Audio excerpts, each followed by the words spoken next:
اللہ نے قرآن میں کیا کیا مجھ سے ڈیمانڈ کی ہے، کیا کرنا چاہیے تاکہ میں جنتی بن جاؤں؟ کتنی فکر ہے اس بات کی؟ نہیں ہے۔ سورہ فاتحہ بھی معلوم نہیں اس میں کیا ہے، نہ نماز پڑھنے والے کو نہ فاتحہ دینے والے کو۔ فاتحہ دینے کا ثبوت ہے نہیں ہے، لیکن آدمی سالوں سال فاتحہ دے رہا ہے، اس کو سورۃ الفاتحہ میں کیا ہے نہیں معلوم۔ وہ سورہ فاتحہ پڑھ رہا ہے، قل هو اللہ احد پڑھ رہا ہے، قل اعوذ برب الفلق پڑھ رہا ہے، قل اعوذ بالناس پڑھ رہا ہے، قل یا ایھا الکافرون پڑھ رہا ہے، اس میں کیا کچھ نہیں پڑھ رہا ہے، لیکن اس کو اس کا مطلب نہیں معلوم، اس کو نہیں معلوم وہ کیا پڑھ رہا ہے۔ کیوں اتنا ظلم قرآن کے ساتھ؟ کیا یہ ایسا کلام ہے کہ جس کو نہیں سمجھنا چاہیے؟ ایک آدمی آ کے انگلش میں بات کرے، اپنا دوست بیٹھا ہے، کوئی انگریز آ کے جائے یا کوئی سعودی سے عرب آ کے جائے اور آپ کے دوست سے بات کرے عربی میں یا انگلش میں، آپ اس سے کیا بول رہے ہو؟ یہ طبعی تقاضا ہے آدمی کی فطرت میں، ذرا بول کیا بولا ہو، بولا جان چھوڑ تیرے کام، ارے ذرا بتا تم صحیح کیا بول رہا ہو۔ کیوں؟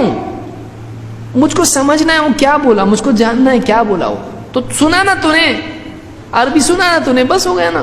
بولے نہیں میرے کو سمجھا نہیں، سنا لیکن سنا نہیں، سن کے فائدہ ہے کیا؟ وہ عربی میں لکھ کے دے، دیکھ قال کذا وکذا وکذا لکھ کے دیا اس نے بھی پڑھا، اس کو پڑھنا آتا ہے۔ اور بولی یہ تو عربی ہے، تو بولے یہی بولا، بس یہی بولا اس نے، لیکن اس کا مطلب کیا ہے؟ کبھی قرآن کے بارے میں اتنا شوق پیدا ہوا اللہ کے بندے؟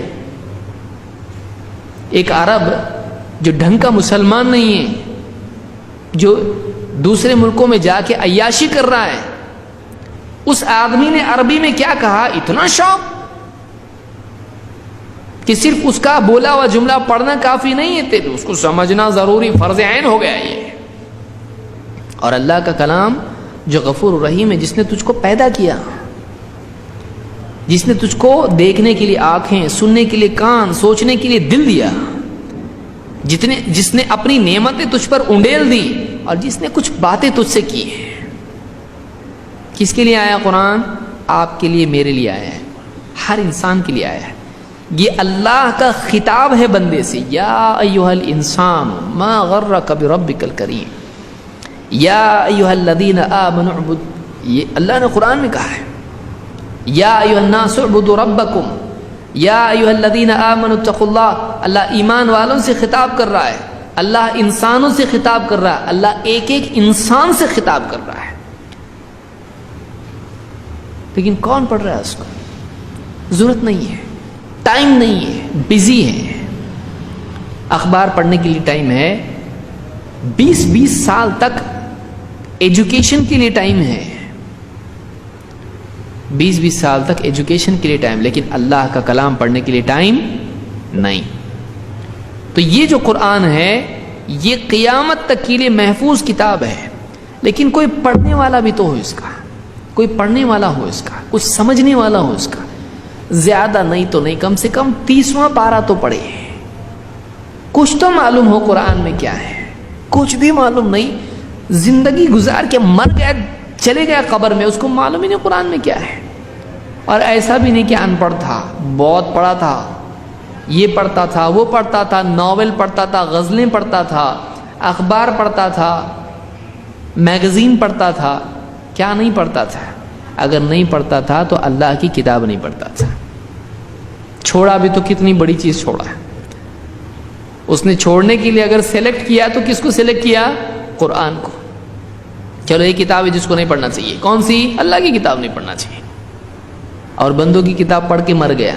کتنا محروم آدمی ہو، کتنا محروم آدمی ہے، کھویا تو کیا کھویا اس نے اللہ کا کلام کھویا۔ اگر وہ پڑھتا سمجھ کے تو اس کو معلوم ہوتا یہ میرے اللہ نے مجھ سے کہا ہے، وہ اللہ جو آسمان و زمین کا رب ہے، جو بارش برساتا ہے، زمین کو حکم دیتا ہے تو اناج اگاتی ہے، ہواؤں کو حکم دیتا ہے تو چلتی ہے، ہواؤں کو حکم دیتا ہے تو اکھاڑ دیتی ہے پیڑوں کو اور گھروں کو اور سب کچھ چھتوں کو، پانی کو حکم دیتا ہے تو وہ اپنی حدوں کو پار کر کے علاقوں کو ڈبو دیتا ہے، بارش کو آسمانوں کو حکم دیتا ہے تو اتنا برساتے ہیں کہ علاقوں میں سیلاب آ جاتا ہے۔ وہ حکم دیتا ہے تو ماں کے پیٹ میں بچے میں روح آتی ہے، وہ حکم دیتا ہے تو آسمان و زمین میں سارا معاملہ درہم برہم ہو سکتا ہے۔ وہ اللہ، اس کا کلام ہے، اس نے مجھ سے کچھ کہا ہے۔ کیا کہا ہے؟ کون پڑھے گا؟ کس کے لیے یہ اللہ نے محفوظ کیوں رکھا؟ تاکہ نبی دنیا سے چلا جائے گا، کوئی بتانے والا نہیں رہے گا، تو یہ کتاب باقی رہے تاکہ بعد والے لوگ اس کتاب کو پڑھ کے معلوم کریں کہ واقعی اللہ نے کیا کہا ہے۔ اِنَّا نَحْنُ نَزَّلْنَا الذِّكْرَ وَإِنَّا لَهُ لَحَافِظُونَ، اس کتاب کو ہم نے نازل کیا ہے اور اس کے محافظ بھی ہم ہیں۔ اور اللہ نے فرمایا وَإِنَّهُ لَكِتَابٌ عَزِيزٌ، یہ بہت ہی زبردست کتاب ہے۔